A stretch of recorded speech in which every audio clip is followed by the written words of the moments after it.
Welcome everybody. Thank you for joining us tonight. My name is Anita Pessa and I am the Community Development Officer for Children and Families for Canterbury Bankstown Council. Tonight we welcome Madeline Winter from Hand in Hand Parenting. She's part of our suite of parenting programs that we are delivering online to parents whilst we are all enduring the COVID-19 pandemic and not being able to meet each other face to face. We are providing a variety of online parenting programs. Tonight, Madeline will be talking with us about how to support our children and ourselves when children are displaying behaviours of separation anxiety. So I welcome Madeline tonight. Thank you all for joining us, and I'll hand over to Madeline Winter now. Thank you, Anita. I'm really pleased to be here. It's good. So welcome everyone. Let me just get this right screen on. So welcome. Here's my attempt at multiple languages. I never learnt more than English, sadly. So with the help of Google Translate, welcome. And if I've got anything wrong, feel free to get in touch. I really love to hear from you. And yeah. And I want to just acknowledge country here. And sorry, I'm getting my thing. So I'd like to show my respect to the traditional owners. Where I'm sitting, it's the Wongal Aboriginal people of the Eora Nation, and to acknowledge their elders past and present. And I'd like to acknowledge that Indigenous culture survives and thrives, and that we have all gained from what they've lost.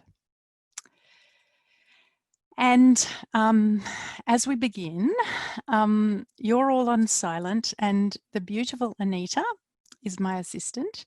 If you need to talk to anyone, you can use the chat function to ask a question, or to, if you're having some technical difficulty.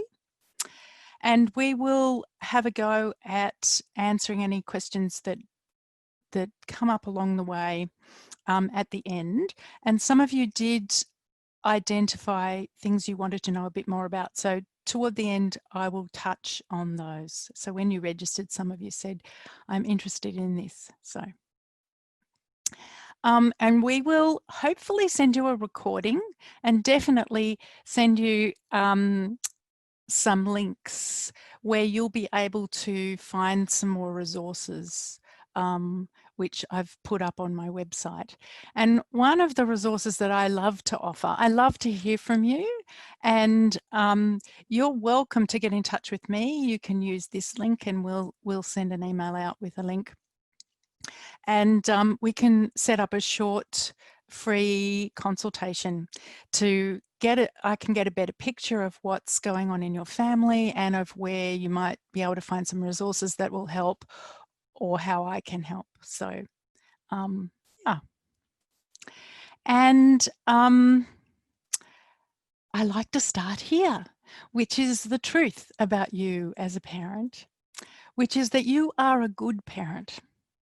Really, you have always done the very, very best that you can. If you could have done different, you would have. There is not enough support. So as a parent, you really face real struggles and difficulties, and you're not to blame for those. They're not your fault. There are things you're probably responsible for making sure get fixed, or for fixing up or correcting, but it's not your fault. You're doing the very best that you can, and there just isn't enough support. And someday you'll get a little rest. And here is my dear husband resting.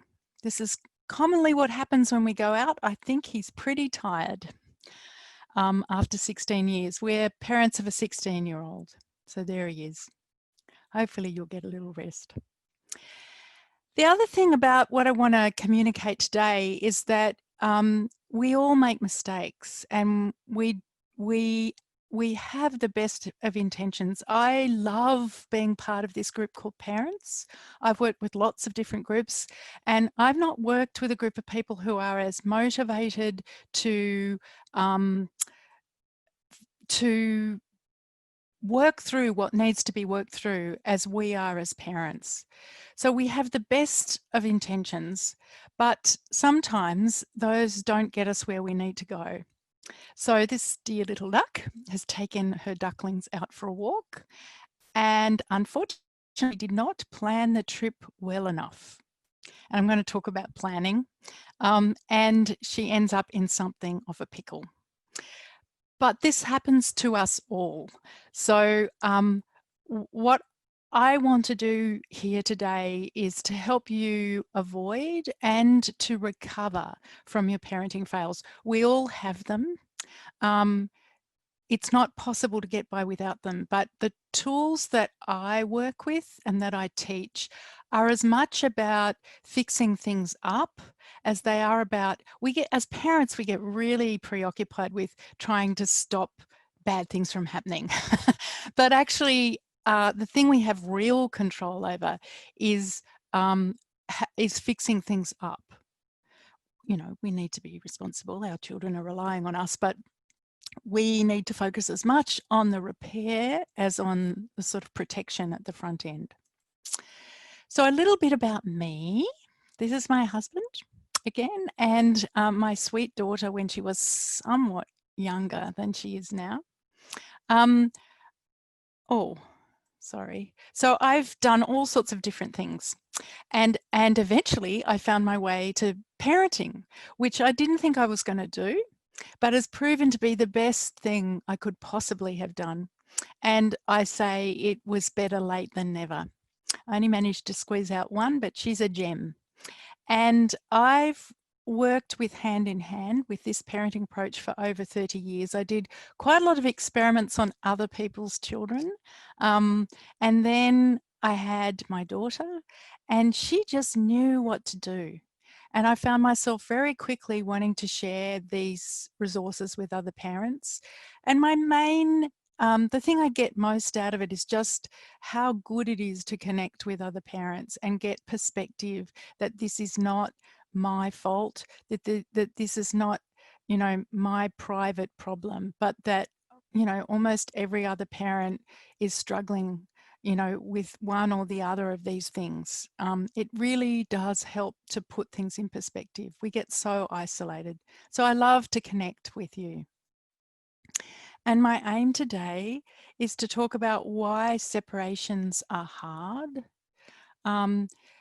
to talk a bit about preparing, and what that's about is about making things safe for your child in their relationship with you. And we teach some ways of playing that are incredibly good for building connection and safety in your relationship with your child. And we teach some tools for listening to your children and working through their feelings. And connected with that, what's really important is that you get some support for yourself. So we teach some tools that are about that. And then once you've prepared and had a chance to think about the challenge, we approach separation as it's really, I mean, almost all parenting is actually a limit setting exercise, basically. So separation is a limit setting exercise. They want to stay with you, you have to go, or you want to go. So it's something that you're going to need to bring limits around. It's actually not useful to your child to never separate from them. And I'll talk a little bit about that later. But we recommend actually planning for it and using an approach called the long goodbye. So not avoiding the issue. your child has big feelings about being away from you for really good reasons, and they need to work through those feelings in order to be able to remember that they're connected to you and be able to move on to other things while you're not there and know that you're going to come back. And you can get some more information. I recommend these little booklets. They actually don't make any print ones anymore, but you can get electronic PDF versions of them. We'll send you out some links later. They're great little books that describe each of these listening tools, and they're just they're little booklets. Unlike books, there's not a lot of paragraphs you want to skip through, which I quite like. I don't have a lot of time. So you can find me on my website. And I highly recommend Hand in Hand Parenting produce a number of short online courses, and you can find out more about those on my website. They're $55 each. They don't cover the whole hand-in-hand approach, but they cover the important bits, and they describe the listening tools and how you can use them to meet particular challenges. So I'm guessing you're here because separating from your young ones is a challenge, and you may find that this course is really useful. It's about 3 hours of video. And I'm always there if you want to talk to someone about how can I make this work in my family. And I've put together a page of resources for you in that link there at the bottom, separation, anxiety, recovery. So there's a bunch of bits and pieces there.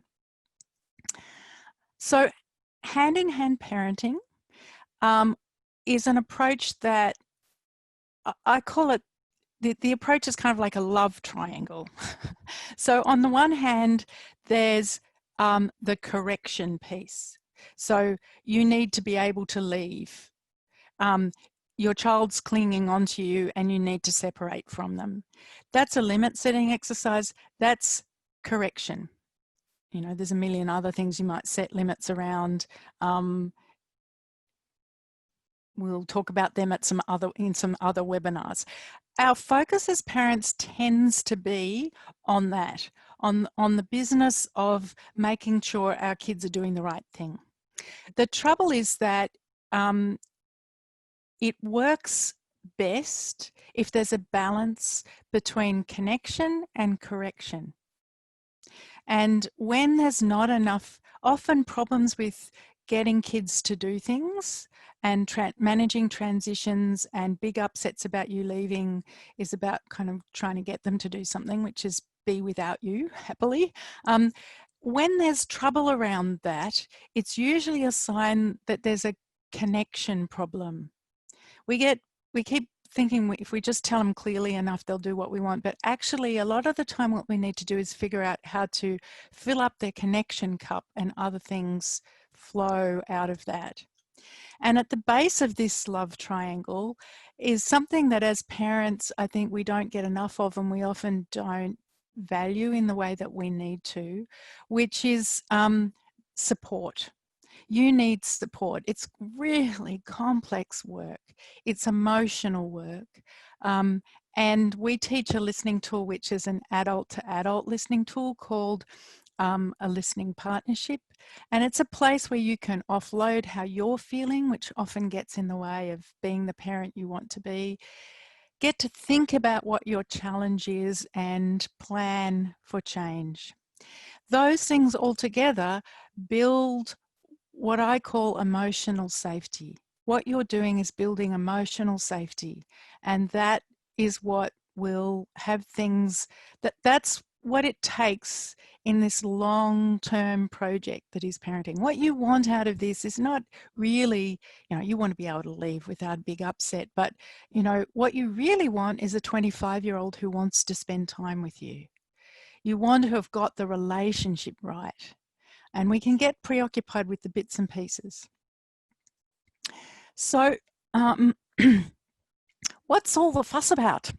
Well, it turns out that connection is fundamental. I like to say that it greases the wheels of family life. And when our kids' connection cup is full enough, things go easier. And a sense of it, the more research, and in the last 20 years or so, you know, there's been a lot more research as they've been able to understand what happens in human beings' brains. But basically, connection is, human beings can't really function if they don't feel connected to other human beings. And I heard an interesting program on the radio where they'd done some research into the movement patterns of twins. And it turns out that even in utero, twins respond differently in their movement patterns toward each other than they do when they bump into, you know, what is basically the walls of their home, which is their mother's womb. So already before they're even born, they're tuned into each other. And then someone asked a question about dealing with separation in COVID, and I will talk about that a bit. But I got a glimpse recently where I wasn't well and I needed a doctor's certificate, and I thought I'd be smart and get on the telehealth and rang up the local medical centre. Well, it turned out the young man there, who I'd never met because I haven't been there before, wasn't really happy to do telehealth with me, and he told me that I had to get up there. So I got up there and got my medical certificate. And when I got out from the doctor's surgery, I felt like 100% better. And it was because I'd had contact with this young man who I will never meet again, who I have never met before. But in this extra sort of isolation, it's probably not quite so bad now. What I've really noticed is that all those little interactions with people are so important to having me feel okay. And I was so surprised to feel so much better after this interaction, a business-like interaction with this young man who was the doctor. So we need to be around other people and interacting with other people. And separation is, I think, you know, one of the main projects for young children. You know, they start off literally physically connected to somebody, and it's a gradual process as they develop of moving away, of extending out and tending to come back, and then moving out to explore the world. So it's a kind of constant process of separation. It's actually not something that you can get done once and have it. It's unlikely that it will be permanently over and done with. It'll come in layers. So I think it's the big emotional project for all young people and their parents. Turns out we have feelings about it. It's inevitable. Human beings have to separate from one another. It's repeated. It will happen over and over, and as it's in layers, as a child sort of stretches out developmentally, they start exploring new things, they will feel the distance from us more. There'll be more feelings about that. And then there'll be a period of consolidation where they get their confidence up and they get sort of comfortable with that degree of separation. And then something shifts for them and they shift out into the world a bit further. And when they do that, they get to feel the feeling of separation. And there's nothing wrong with that, but it's a feeling and we need to help them through it. Which is not something that I think our culture's terribly good at. The other thing is that separation is deeply felt because connection is so important. And it's felt just as much by boys as girls. And sometimes I run play events, and a mum came with her boy and he was very confident, and she said, oh, it was a general class, so we weren't just talking about separation, but she said, oh, he won't have any trouble. So we set up this play event where the adults get to play and play just the way the children want. And then half the parents go off for a listening partnership. And that that's an opportunity often, because the kids have got really well connected and they're really enjoying themselves. It's often an opportunity, if a child's got some feelings about separating, often they'll come up then. And we teach a listening tool called Stay Listening. So everybody's ready to listen to kids while their parents go off for a really quite short 10 or 15 minute break.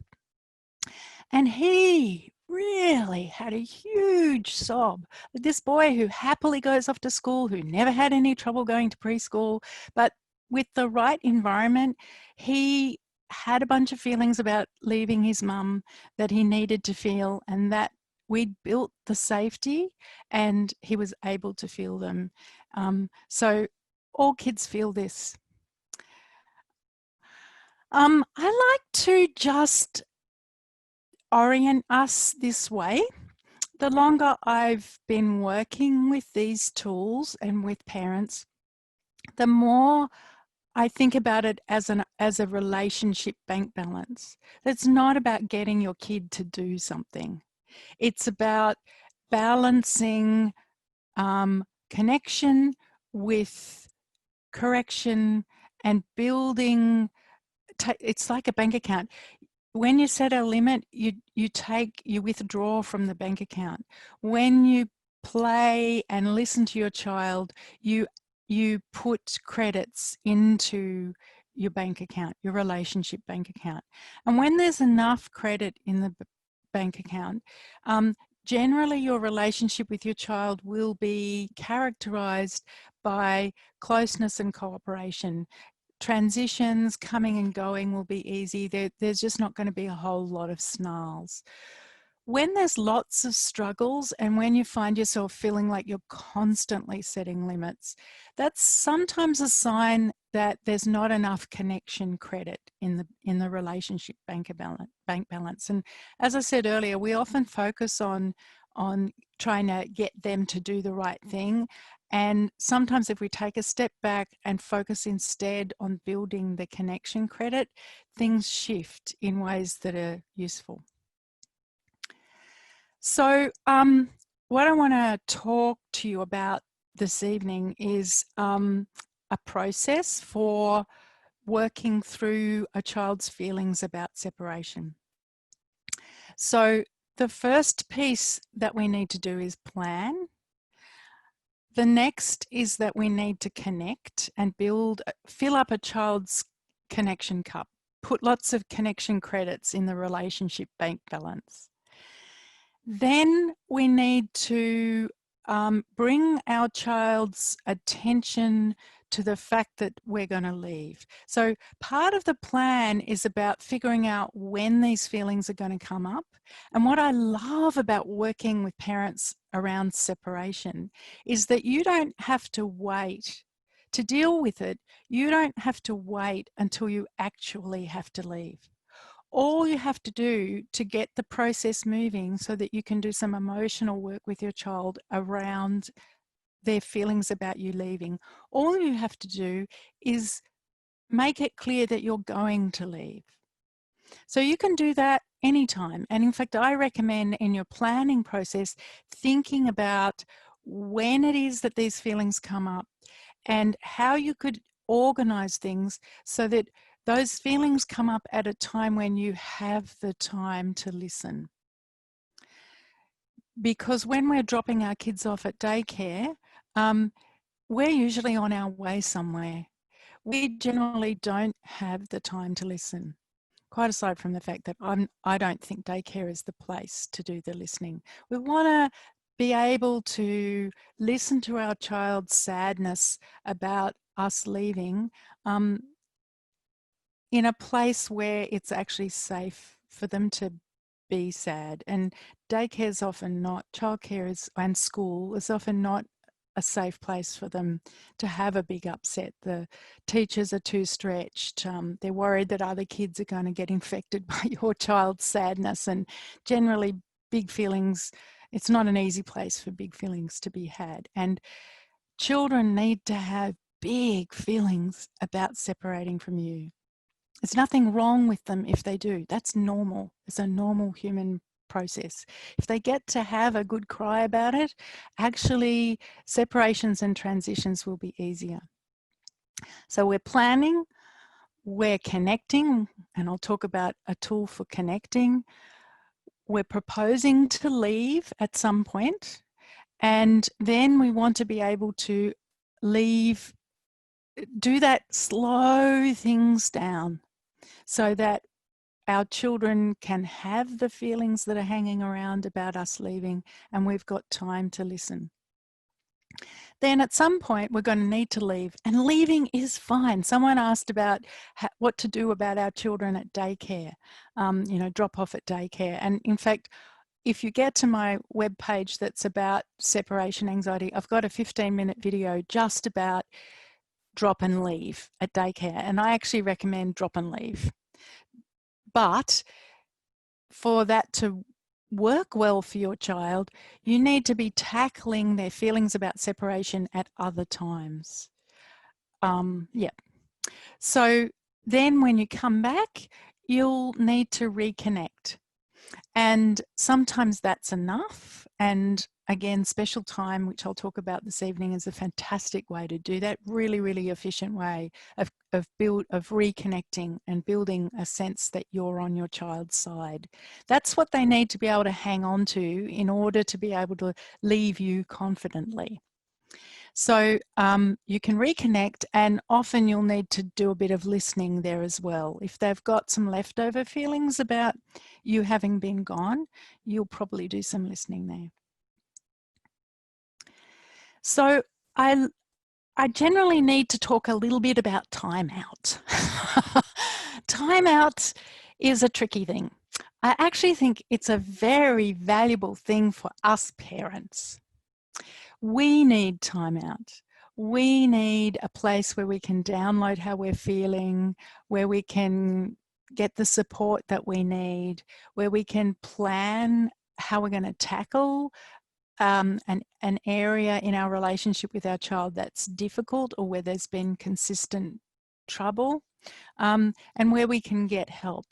So we need time out, and I can highly recommend listening partnerships for that. I'll talk a little bit about that. If we were meeting in person, I'd get you to have a try. But I'll give you a little bit of information about that and some more when we send you something out. What children need is not time out. Time out is disconnecting, and connection is the thing they need when they're in trouble.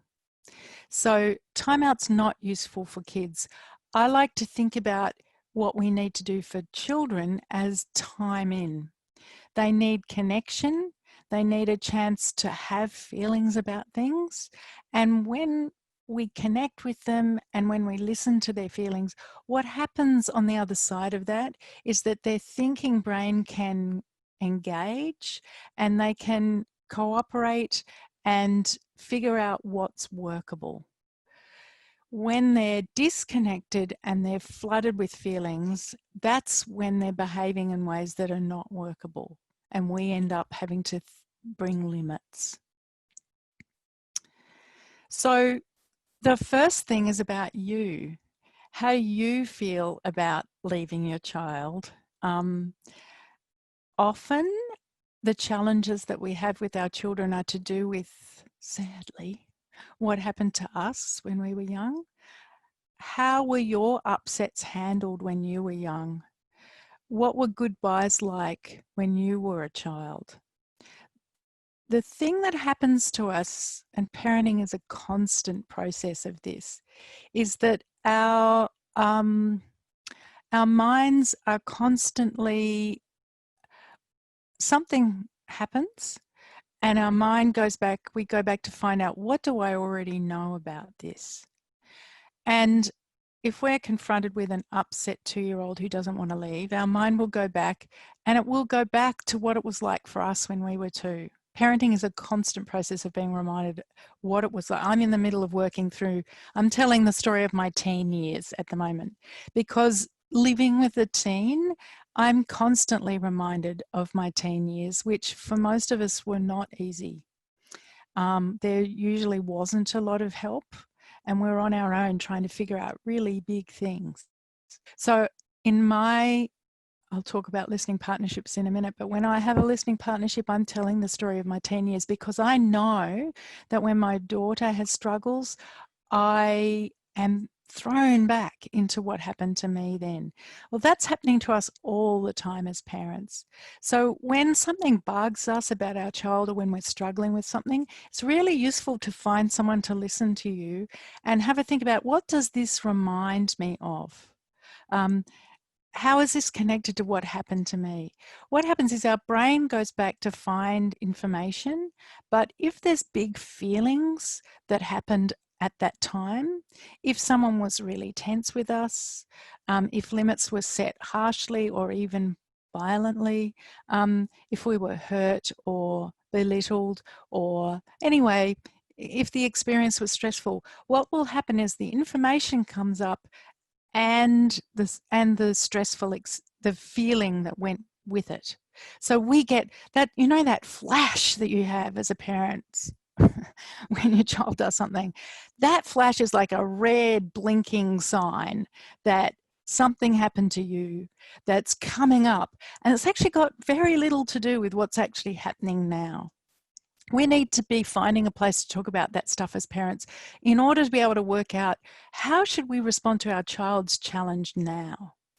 So you need a chance to go and talk about what it was like for you, about how frustrated you are, about what you want, and also be thinking about, when are these upsets coming up? When is separation coming up? How can I plan to a project around helping my child feel those feelings? Because it's like a cup. They have a connection cup and they have a feeling cup.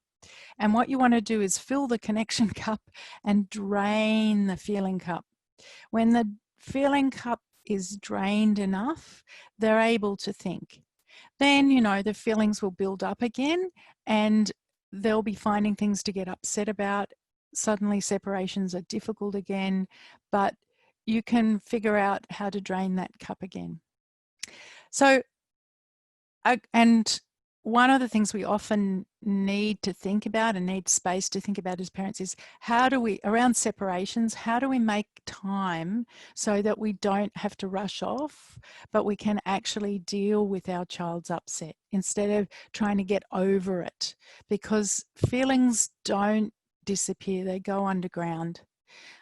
If you don't have a chance to work on separation feelings when your child is little, you may find that, say, when they first get to daycare or when they start at school, it's a really big deal. They've got a huge lot of feelings that are coming up around that big separation. Starting school's huge. Anyway, a listening partnership is a great place to do all of those things. I use them all the time. I use them for my parenting and all sorts of other things. I mean, I've spent time in my listening partnerships doing filing because I hate it so much and I have so many feelings about it. It's very useful. So it's time out for parents. You want to find someone who agrees to listen to you, and then what will happen is you'll listen to them in exchange. And you take turns. You want to have roughly equal time, because some people are big talkers like me and other people are a little shyer, but everyone has a story to tell and it's useful for everyone to get a chance to tell their story. And we want to listen with warmth and full attention. And the three big things: we want to resist the temptation to interrupt with our own story. When I first got introduced to this process, I remember sitting on the bus and listening to people talk. A lot of what people are doing when they're talking with each other is listening for a bit, then they're remembering something about their own experience, and then they start to talk, they interrupt, they start to talk about their story. So you want to take turns. Don't interrupt with your story. You'll get your turn. And you also don't want to give advice. Really resist the temptation to give advice. There's a bucket load of advice out there about how you should handle things and what you should do. And what a listening partnership is a chance, a space for you to figure out what you think about that advice. You don't need advice. What's really in short supply is someone to listen to you while you figure it out for yourself. And then the thing that makes it safe for you to really show what's going on for you is to know that it's confidential, that whatever you say in that time never gets mentioned again, ever. You might raise it, but no one else will. No one will tell the story somewhere else. The person who's just been listening to you will never mention it again. That makes it really safe to admit to, like I said before, we all have parenting fails. One of the hard things is not sort of being able to share those honestly and share how we feel about them for fear of being criticized or judged, or for fear of people using that against us somehow. So it's really important to keep it confidential. So that's for us. That's part of the planning process. I want to move on to just explain what's going on for our kids, why separation is difficult. When children don't feel safe, what happens is stressful experiences generate or create emotional tension. And they kind of store that tension in what you might call their emotional backpack.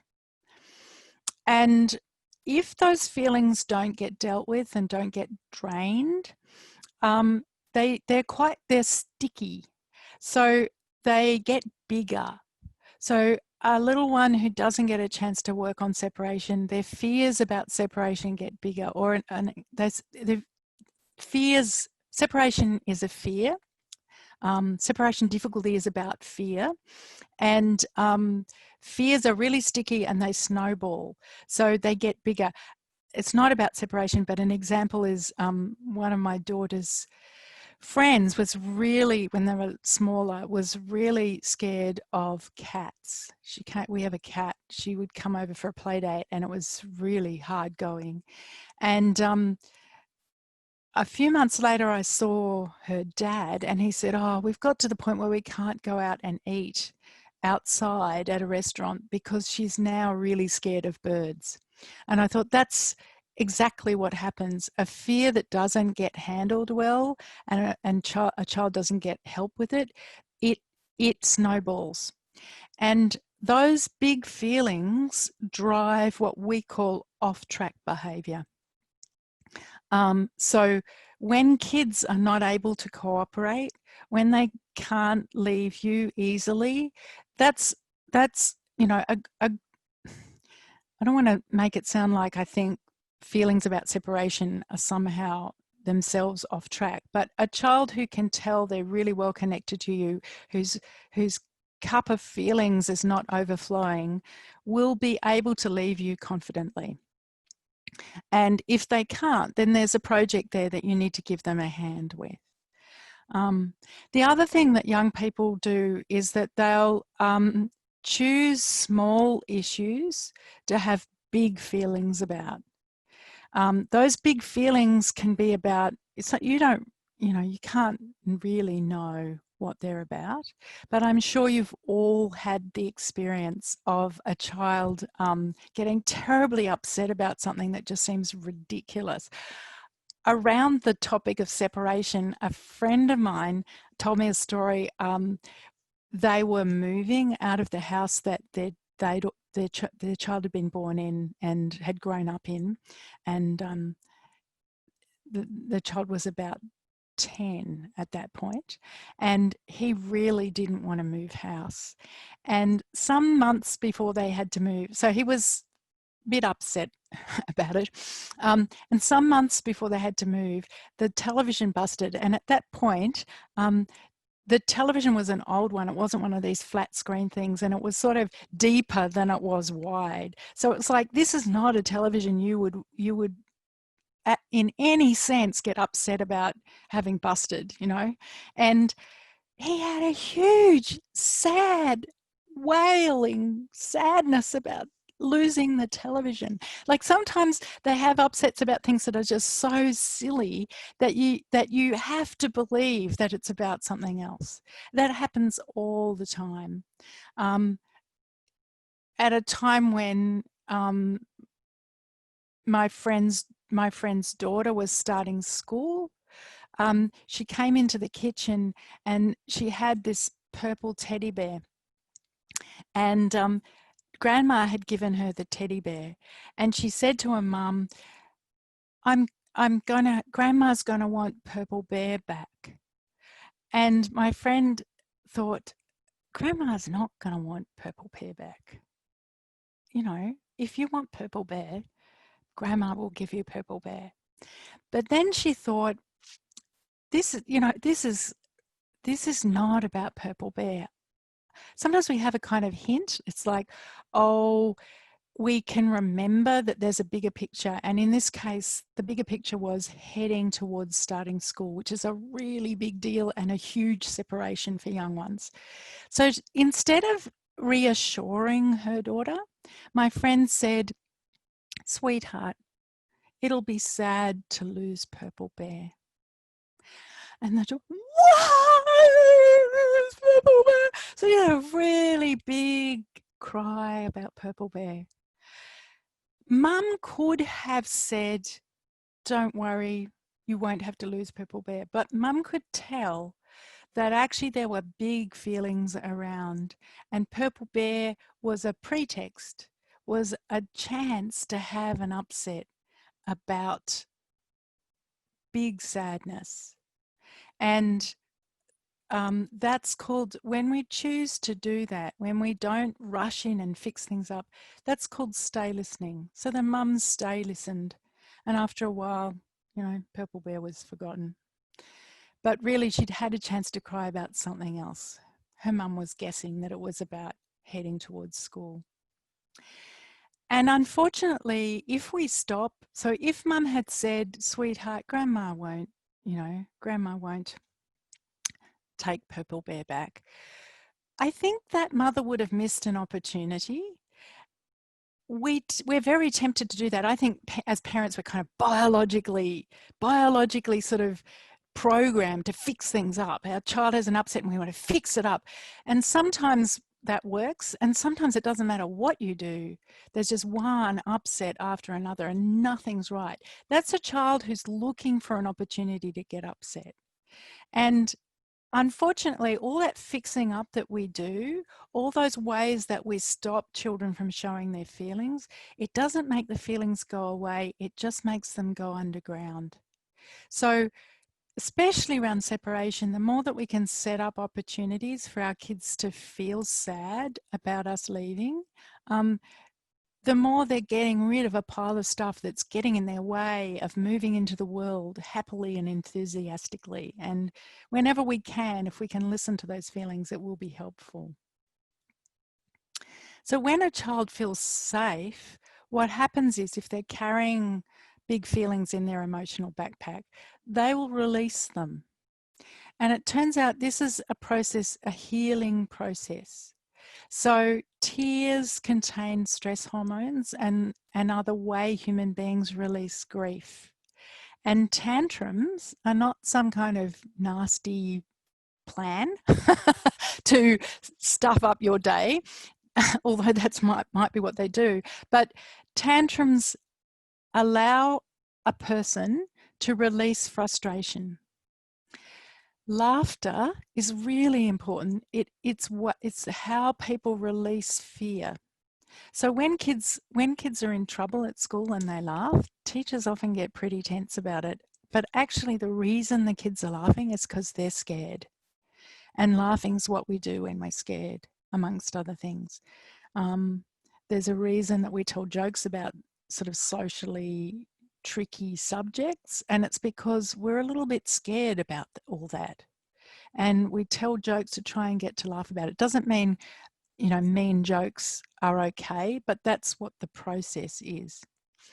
And you know, when our children are really upset and they're struggling, you'll notice if you're able to let the upset happen and not stop it and not let it worry you, especially little ones, children pop out knowing how to do this. Like I said, my daughter didn't have to go to a class to learn how to do this. She popped out knowing how to have a good old rage or a good old sort of offload of frustration in a tantrum or a deep, deep cry. So the thrashing around that a little one does when they're upset, the struggle, they often get really sweaty, they may shake. All of that is how they get rid of emotions that are getting in the way of them thinking straight. It's also true of us, but by the time we're grown up, we've really sort of taken on the message that releasing feelings isn't a good idea. And it's much harder for us to do it, but our little ones come out knowing how to do it. So this is a picture of what time in does. So a child is struggling with some kind of emotional tension. That might be because they got disconnected somehow. They lost their sense of connection with us. But also when big feelings come up, that causes them to lose their sense of connection with us. And they signal for help when that happens. They go off track. So a big upset about not wanting you to leave is a signal that they've got some big feelings and they're not feeling connected enough to be able to confidently go out in the world.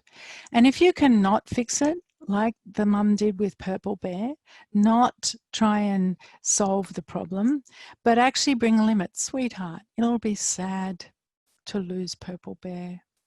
Sweetheart, I do have to go. I can't stay.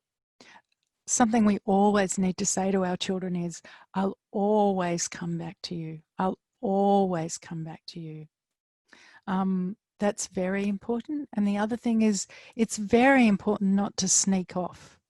If you sneak off, children end up feeling it really breaks their confidence in you, and they worry. It lays in a worry that you may just disappear.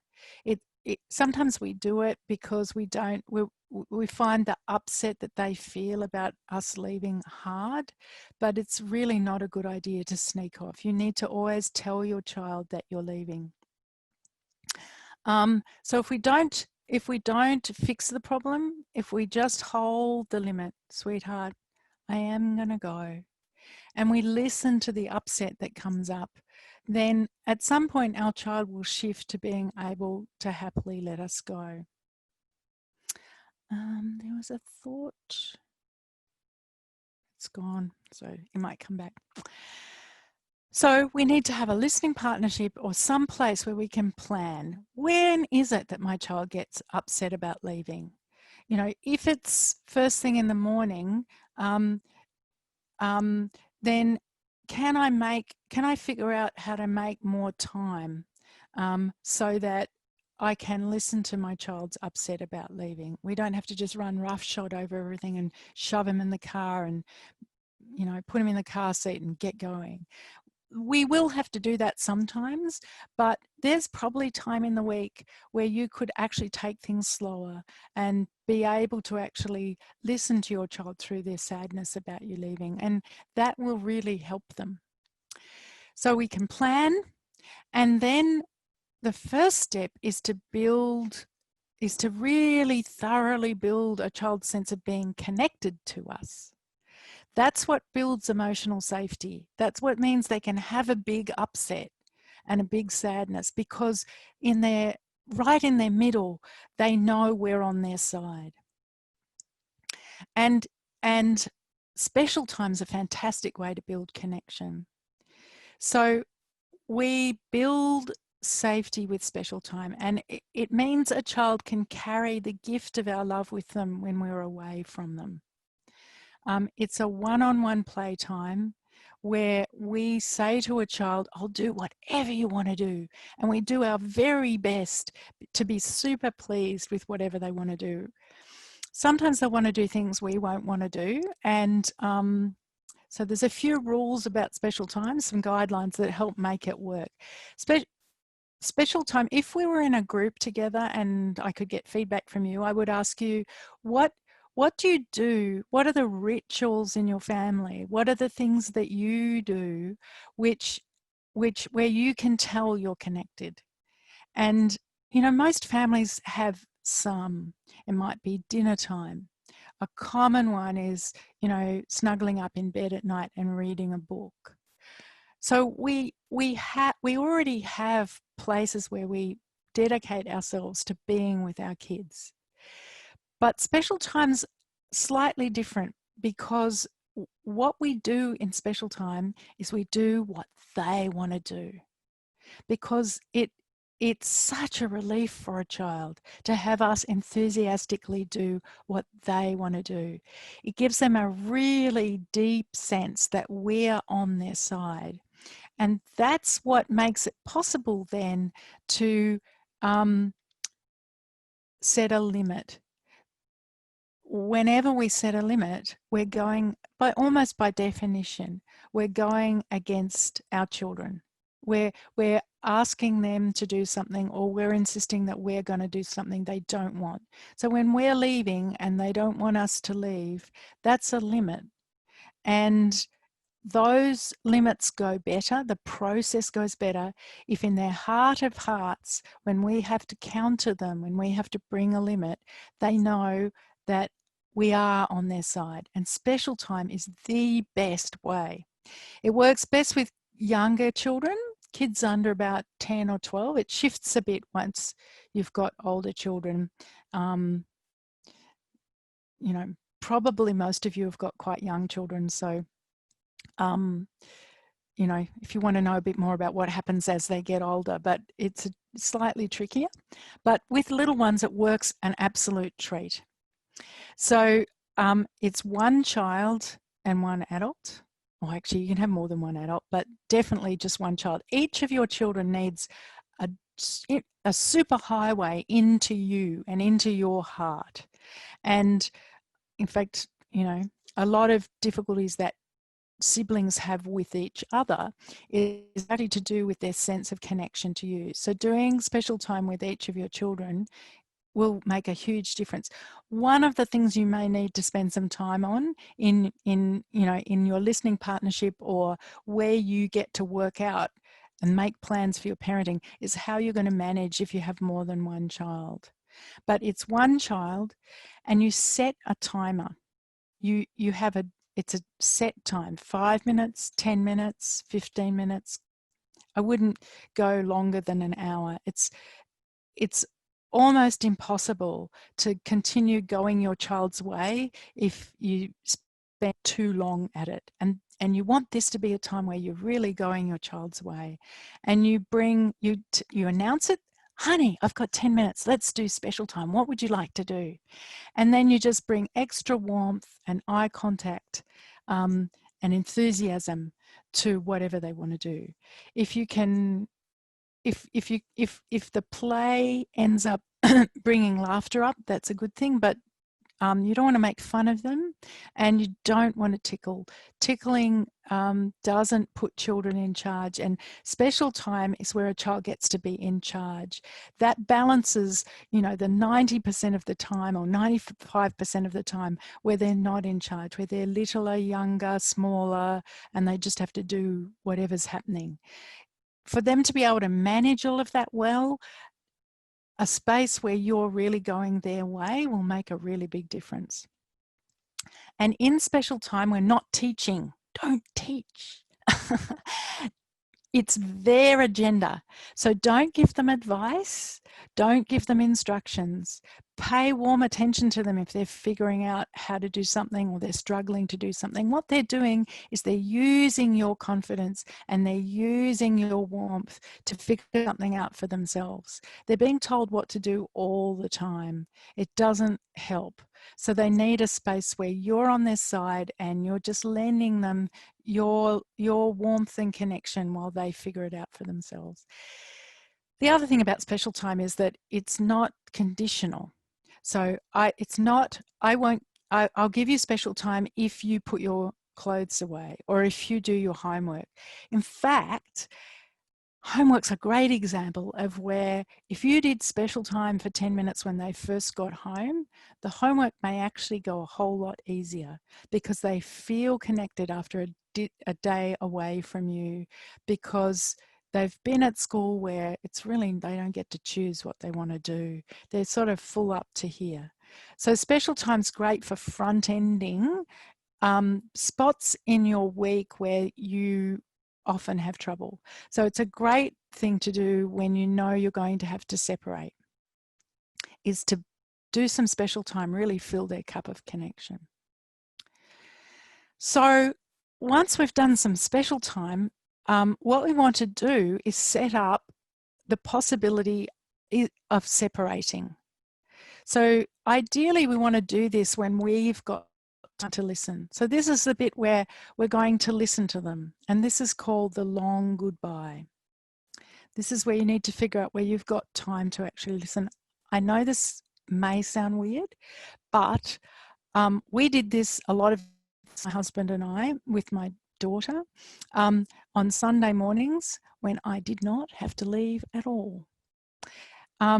So we had time. So we would start, and I'll run through it and then I'll tell you what we did. But basically, the long goodbye is where we propose, we slow the separation down, the process down. We start with as gentle a reminder to our child that we're going to leave. So usually that's a proposal.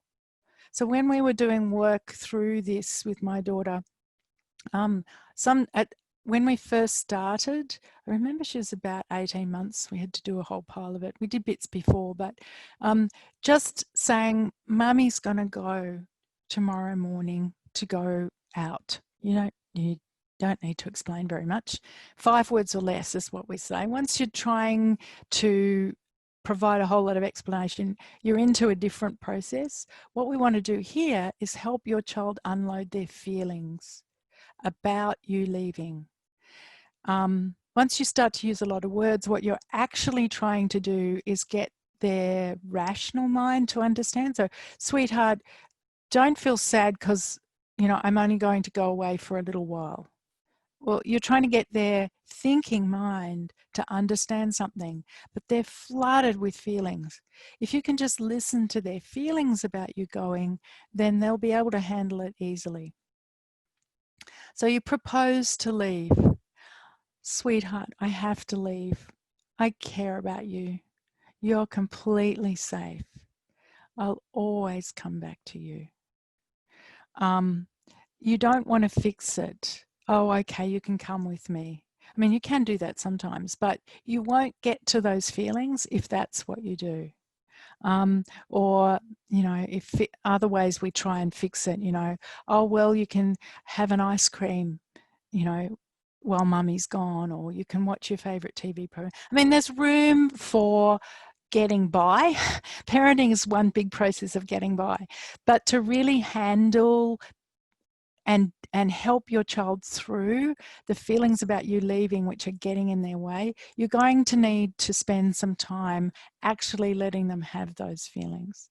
So the first thing is to propose it and not fix it, and listen to their weight. Expect them to be upset. If you've set it up right, you've done some special time, they feel really well connected to you, then you propose to leave, they will start to feel upset.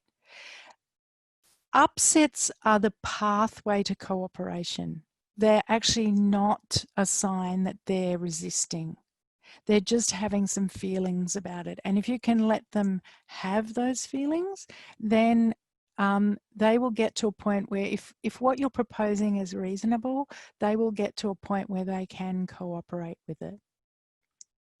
So you listen for as long as you can. So my husband and I did quite a bit of this. It was helpful that he was on board. I would say, sweetheart, I'm going to leave. I'm going to give you to your daddy. And when we first started, that was enough. That was all she needed. I don't want to go with daddy. And poor dad, not wanting one parent, it's actually quite complex. It's actually not, it's kind of a mixture of things to do with feelings of separation from you and not being quite close enough to dad and whatever. But it's all feelings that can be got through. So I would just, sweetheart, I will go in a little while. You'll be with dad. He loves you. And then, then we would get to a point where she would be comfortable about being in daddy's arms. And then what would happen is I remember this really clearly. I would go to my bag and get the car keys out.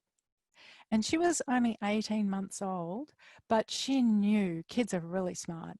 She knew that meant I really was going to leave.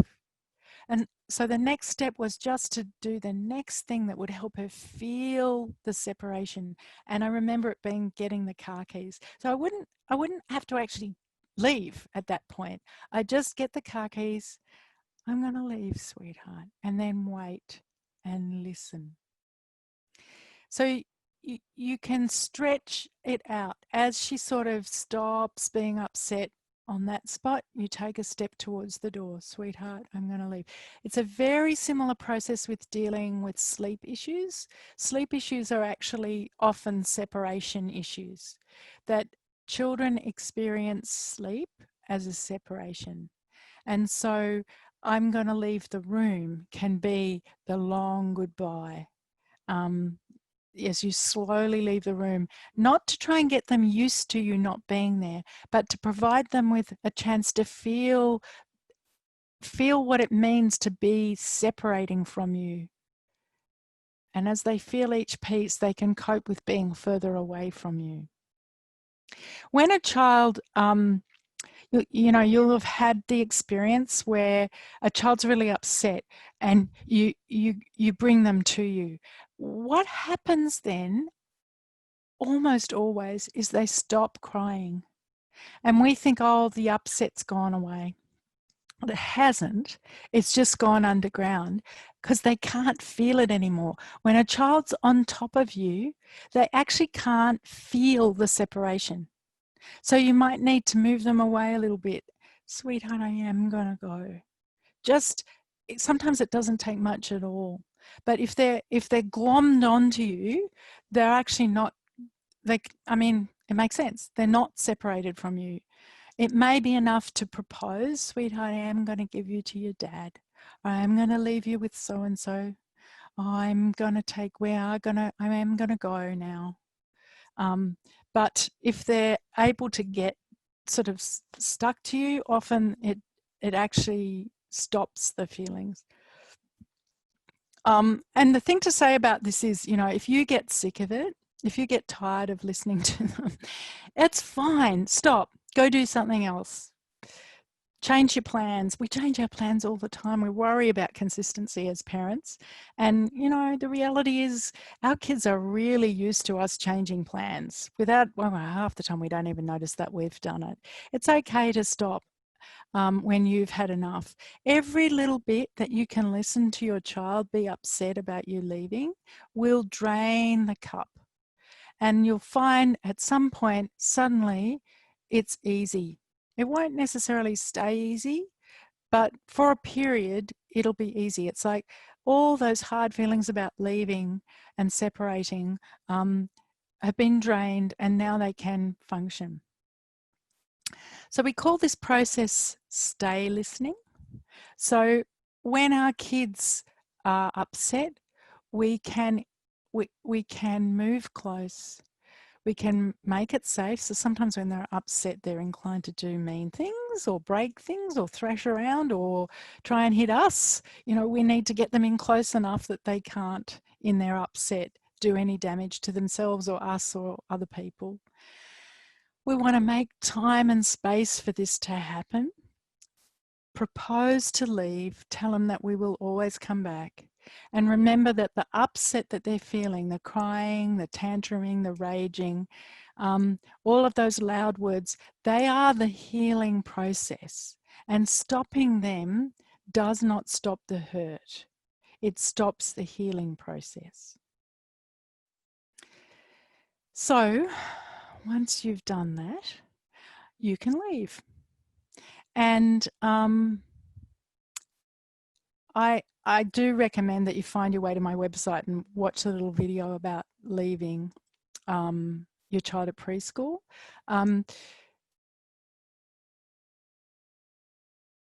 Very briefly, children, we often feel reluctant to leave our kids because they're going to be upset.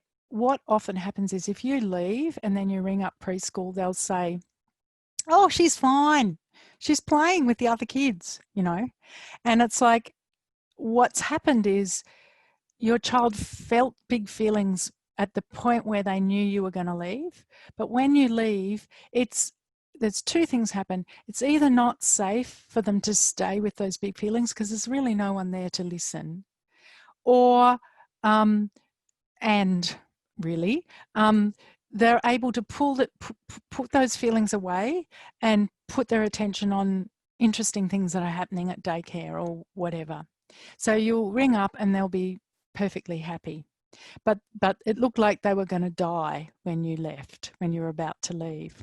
If you hang around in an environment where they can't have that big upset, what happens is they can't engage with what's going to happen, with the interesting things that are happening where you're leaving them. They are preoccupied with the fact that you're going to leave. So it's a kind of holding pattern. They're not able to have any big feelings about you leaving because the environment's really not one that would make that safe, but they can't actually get on with what they need to get on with and engage. So I think it's better to do some special time before you get there so their connection cup's full. You might have a little ritual, but then leave. If they've got a backpack full of feelings about you leaving, you and they can find a time where you've got the time and where it's safe for them to have a big upset. It's not that child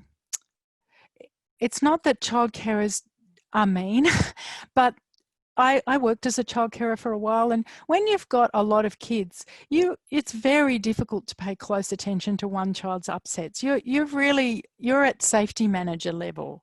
There's really not a lot of space to be dealing with a big upset, and often upsets are contagious, so other kids will be getting upset. And that's just very hard to handle given the ratio of adults to children in those kinds of care environments. So you want to try and set it up to happen at a different time when you've got time to listen. So you leave and listen later. And when you come back, you reconnect.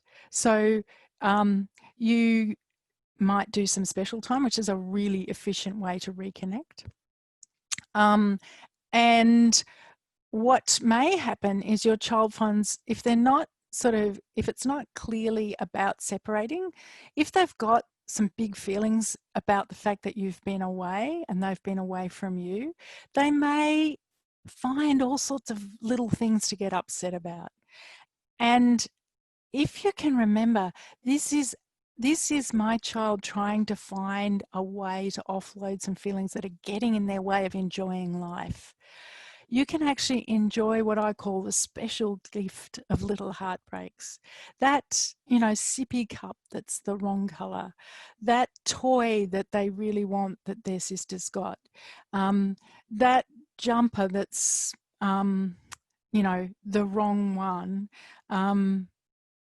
that sandwich which is cut wrong, these shoes which they can't get on their feet, any number of little things they might find to get upset about.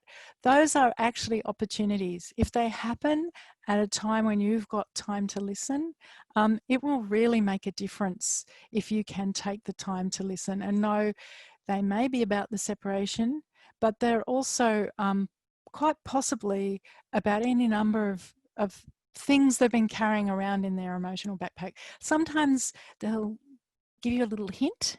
They'll say something in the middle of it all that you think, oh, that's what that's about. But a lot of the time you really don't have any idea. But remember a story about how little upsets are about something big. a friend of mine was having, her daughter was struggling to get to sleep, and they were doing a process of proposing that her daughter be sleeping alone and moving away slowly and waiting for the upset to come up. And suddenly the girl said, I've got a bee sting. I've got a bee sting on my hand, in the middle of her upset. And her mum, and she pointed to this particular spot on her hand, and her mum remembered that when she was a baby, she'd had a cannula put in, and the nurse had had real trouble finding the vein. And this child was, you know, the upset about sleeping on her own had sort of was connected to that early frightening experience of having something put into her hand.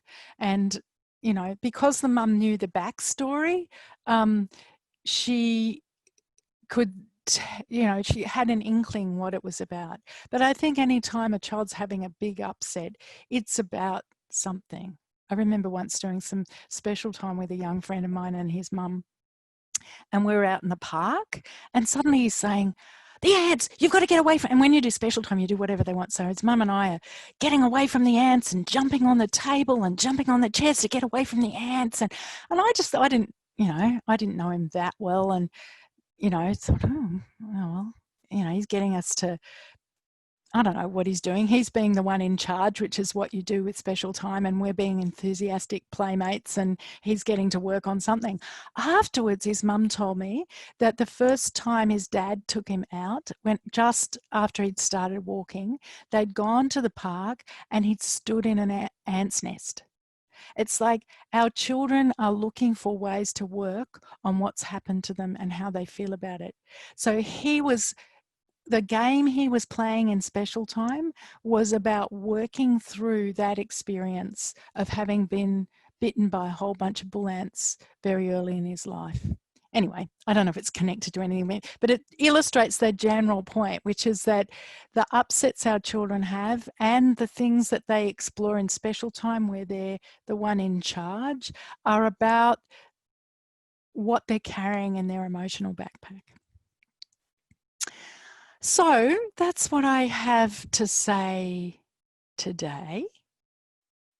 I don't know whether or not Anita has any questions. Someone did ask about COVID, and I have been talking to parents and listening to them say that the extra connection that we had, school at home was hard for most parents. I've got a whole spiel I could give you about that. But one of the upsides of it was that we spent a lot more time together. And so we need to expect that our children will have feelings about separating from us when we start to go out of lockdown and back to school and back to sort of more separation. So it's, there's nothing wrong with that. It's just that the extra connection that came, if we were lucky, that came with COVID, it was one of the surprising things that I really loved. The extra connection means that they will feel more acutely and feel more deeply the separation when it comes. And again, knowing that, you can plan for that. Take a bit more time over your goodbyes. Know that every time you listen to a big sob about you leaving and what looks like a complete desperation about being without you is draining that backpack so that they can, you know, be confident about being away from you. One thing I didn't get to say is some scientists did some research. Kids need to leave you. They need to leave you. They did some research where they measured children's cortisol levels, and they measured them before their parents left, and then they measured them after their parents came back. And the children, I forget how this goes, but basically the children their cortisol levels, their measures of stress, were lower in those kids whose parents had gone and come back than in those children whose parents hadn't left at all. That there's something deeply reassuring to children about knowing they can get through an experience of being away from you. It's deeply reassuring to have you go and to have you come back, and for they might have some feelings about it, but for that all to be okay. And to not leave is actually to really do your child a disservice. What you want to do is figure out how to listen to them in those places where they're upset. So do stay in touch with me. I love to be in touch. We'll send you some resources. You're welcome to have a chat with me about what's going on in your particular household. And Anita and I have cooked up some plans. Do you want to talk about these, Anita? Well, I'd just like to say how good it is to hear you speak. I'm surprised that my children have grown up to be 23 and 21, because I think now, listening to you, I think I've done almost everything wrong. Oh, I didn't talk about that. We always feel bad. They still have grown up. So I think, you know, we do our best. We do. I think, you know, I've gotten out of your talk today, and we keep on trying. We have got some future webinars. We'd love you to join us if you would like to, and you have time. They deal with issues of sleep. A lot of parents have issues about getting their children to sleep in their own bed, getting them to sleep at a reasonable time, staying in their beds. So it's time for bed now on the Wednesday, the 29th of July. Also starting School with Ease. There's a bit of a talk about that on Saturday, the 5th of September. If you do know of any of your friends or family members that would need some extra support in these areas, don't hesitate to share with them the emails that we will send. Also, setting limits, Wednesday the 21st. So as you see, some of those are in the evening, the day, and on a Saturday. To help with those people, you might want to, you know, invite your partners or your relatives to come along, your cousin or whoever it may be, your sister or your brother, to come along on the weekend and have, if they've got those issues, or in the evenings. As I said, this webinar will be made available to you all after the session is finished. We encourage you also to share this if you feel that it would be of help to others. I did put a question in the chat saying, you know, does that mean that we will have to have a does that mean that we want the children to have a meltdown? Like, okay, I'm just looking for the beyond me chat. that I would have ever wanted my child to so outrageous that I would ever have want my child to do that. So it shows you that even in this situation where I did everything clearly backwards, they do grow up, and they still are lovely people. Yeah. Perhaps you did way more right than you think. Well, it's good. It's I'm glad that Ala's asked a question about her 7-year-old son. He usually gets afraid of the idea of losing her if she died, and this actually confuses her, as she wants to assure him that she's going to be here for him. But on some hand, she can't guarantee that she'll be there forever. So what if something happened and he found himself alone? Can we also have some details about the setting limits webinar? Yes. Okay, shall I talk a little bit about that?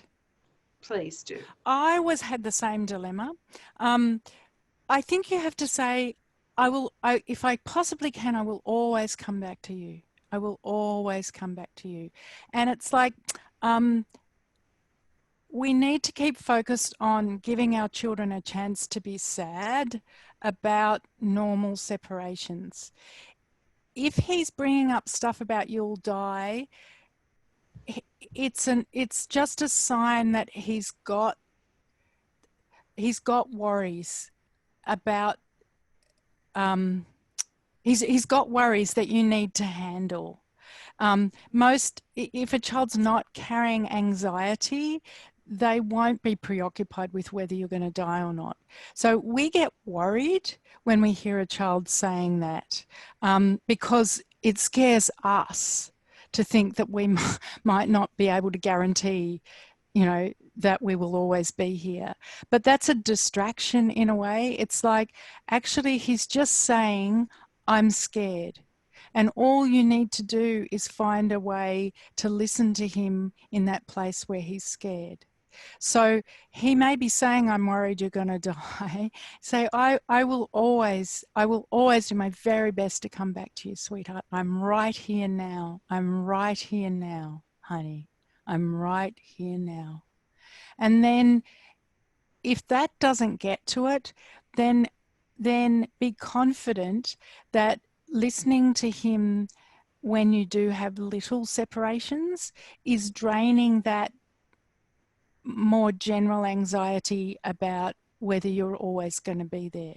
That because it scares us, we worry about it and we want to reassure him. I think the reassurance is, I will always do my best to come back to you. If you had to be creative around it, it's like, and I will always make sure there will be people with you who love you and care about you. That's what he needs to hear. Plus, he needs to offload that fear, that just sort of reassurance. You just have to focus on, he's telling you that he's carrying fear, and every chance you can get to work with him. And separations are just a very easy way to help a child work on fear, because they're really easy to set up. All you have to do, you don't have to take him on a frightening, one of those things I've never been game to go on. Yeah, roller coaster, or, do anything terribly frightening. You just need to propose to leave. And your child, if you've warmed things up and you're well connected, he can notice the leaving and make time to let him actually have those feelings. My guess is that his worries about you dying will pass. The other thing about worries about dying are, there's a reasonable chance he's seen something, heard something, watched something that's emotionally more complex than he's ready to handle. We do want to be pretty careful, especially the news, is having that kind of information on where young children can hear it, because they don't have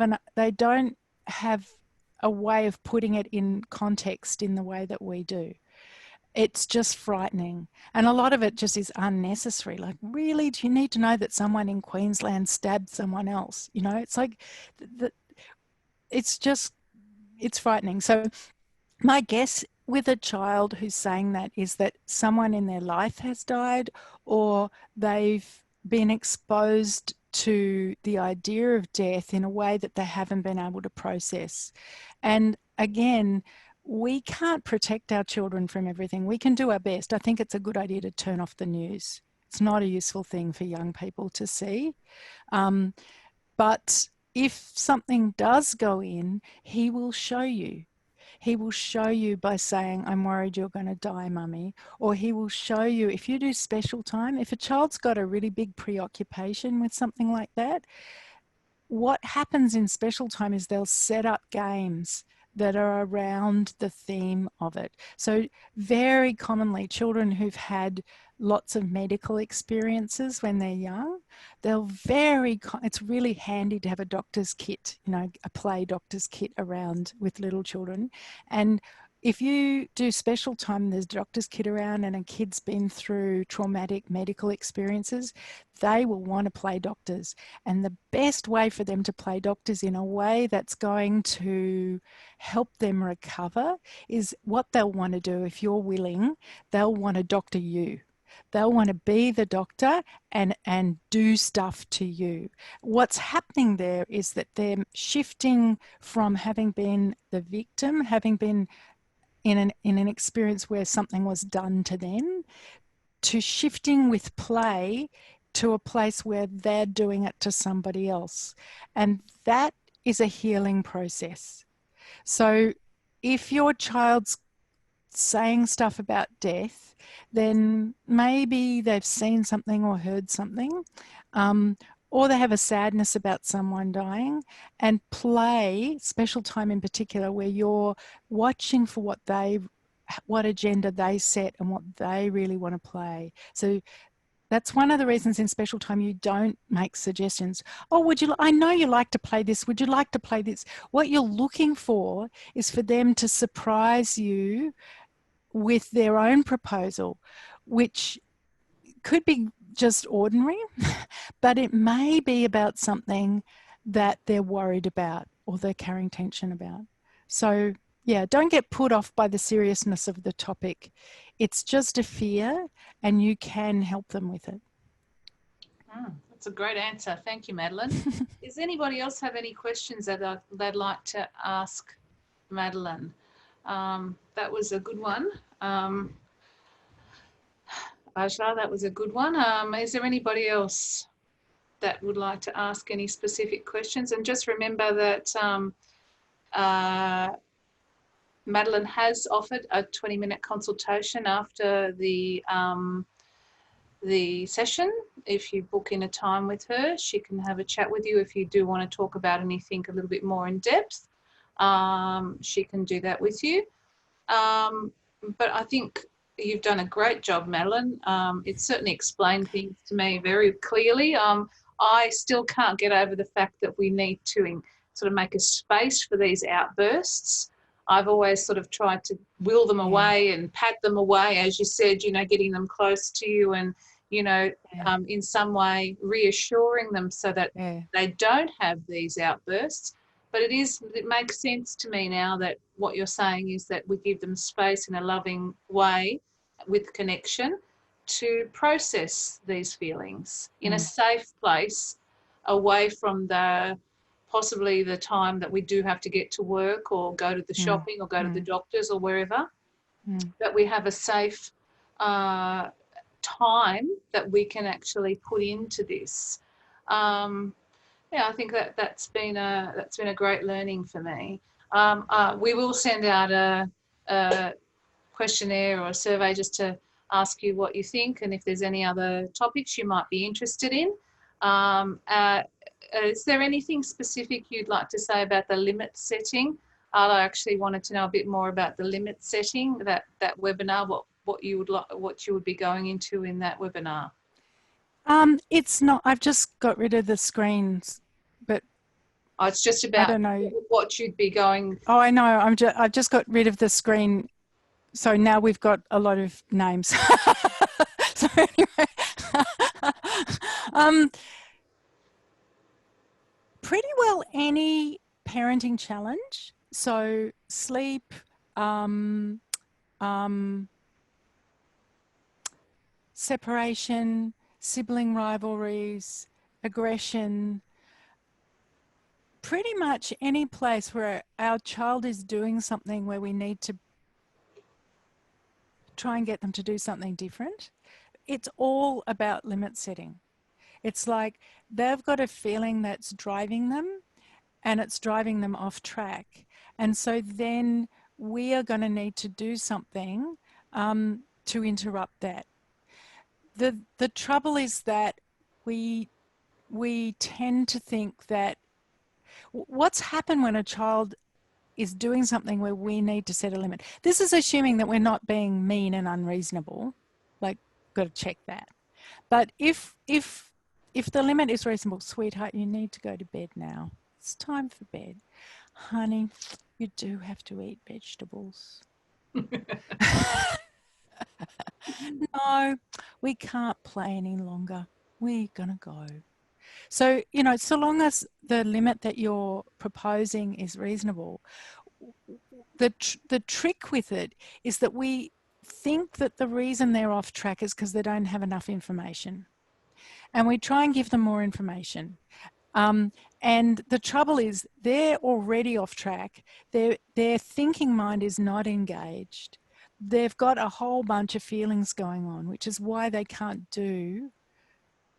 stand the look of a pea, you know, or why it's too scary for them to sleep on their own Fair enough. know. Telling them that they're safe won't necessarily help there, because you're asking them to think about safety, but they're actually feeling really unsafe on their own in their bedroom. So what we need to do when we set a limit is expect an upset. The upset is the feeling that's making it hard for her to sleep on her own at night. And if we can listen to that upset, so the upset about you leaving is the feeling that's getting in the way of being able to toddle off happily and play in the sandpit with his mates. If we can listen to that feeling, it will be drained. And then they can do what needs to be done. Sometimes it's quick. Sometimes it takes a few goes. Can I ask you, Madeline? Yeah. I'm wondering, because it can be Oppo AX7, that was the name of one of our participants tonight, was saying that she thinks it makes us uncomfortable in dealing with the outburst when it happens. Like there's a discomfort for a parent to hear, almost incite a situation whereby the child we know will experience such pain. And that we'd want to resolve it as quickly as possible, let alone set it up. It's a very different way of dealing with things. And there's reasons for why we feel that way. There's two major reasons. One is that no one listened to us. So when our kids get upset, our brain goes back to find out what we know about it, and what we pull up is all our own upset that never got dealt with.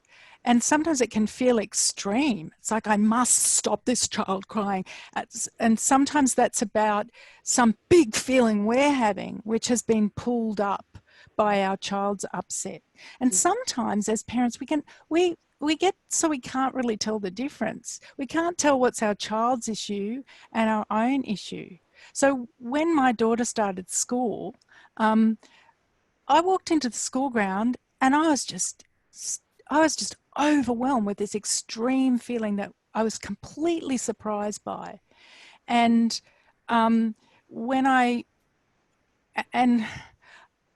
was very anxious about how her transition to school experience was going to go.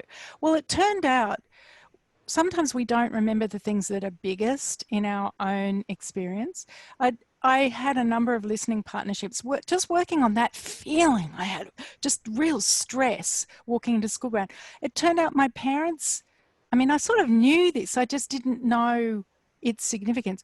My parents had gone to live in Switzerland, where we didn't speak the language, we didn't know the culture, and that was the year that I ended up that year doing School of the Air, by correspondence. But all that intense stress, it was an incredibly stressful experience, at the point that somehow my daughter starting school just brought that up. That's an extreme version of it, but that's what happens to us. So that's why we need to go somewhere and have other parents we can do listening partnerships with, where we can talk about how we feel. So one of the problems is our feelings get pulled up. And then the other one is just that we've been taught that to stop the feeling, to stop the expression of the feeling is to stop the feeling. So if you stop crying, you won't be sad. You're not feeling grief anymore. Yes. Or if you stop having a tantrum, you're not frustrated anymore. Mm. And that's a very common sort of misunderstanding.